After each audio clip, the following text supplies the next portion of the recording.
Hello বন্ধুরা, কেমন আছেন সবাই? বন্ধুরা, আজকে মুরগির লেগ পিস দিয়ে বিরিয়ানি রান্না করব।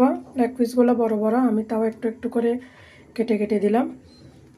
কড়াইতে তেল গরম হয়ে গেছে বন্ধুরা, সয়াবিন তেল। আমি এদিকে কিছু বাটা মশলা করে নিলাম, পেঁয়াজ, রসুন, আদা। এটা এখন তেলে ভেজে নিব। আমার মশলাটা ভাজা হয়ে গেল।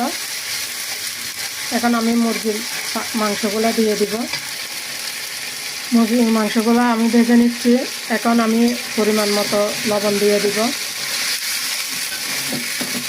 এদিকে কিছুটা আলু ভেজে নিলাম।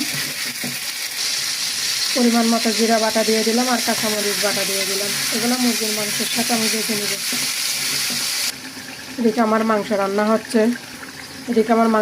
হচ্ছে। আমি অল্প একটু করে পানিও দিলাম। মাংস রান্নাটা হয়ে যাচ্ছে।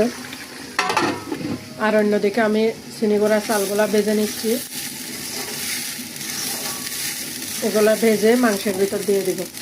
দেখুন, আমার চালটা ভাজা হয়ে গেল। এদিকে মাংসটাও রান্না হচ্ছে। এটা আরও রান্না করতে হবে। পানিগুলো শুকাই গেলে ভালো হবে, মাংসটা ভালো সিদ্ধ হবে। মাংসটা ভালোভাবে সিদ্ধ হয়ে গেছে। এখন আমি চাল দিয়ে দিব, পরিমাণ মতো পানি দিয়ে দিব। দেখুন, আমি চালগুলা দিয়ে দিলাম আর মাংসের মশলার সাথে চালগুলা ভালো করে মিশিয়ে নিলাম। মাংসটা ভালো সিদ্ধ হলো, মাংস থেকে মাংস কুলে কুলে যাচ্ছে। এখন আমি একটু বিরিয়ানির মশলা দিয়ে দিব। আমি এখানে ওই রাঁধুনি বিরিয়ানির মশলাটা ব্যবহার করব। আমি ওখান থেকে অল্প একটু দিয়ে দিব, যেহেতু চাল কম মাংস কম, পুরো প্যাকেট দিব না।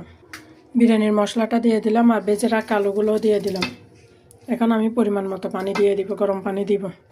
পরিমাণ মতো পানি দিয়ে আমি ঢাকা দিয়ে দিব। এখন এগুলো হইতে থাক। দেখুন বন্ধুরা, আমার বিরিয়ানি রেডি হয়ে গেল। আমি উপরে একটু গরম মশলার গুঁড়ি দিয়ে দিলাম।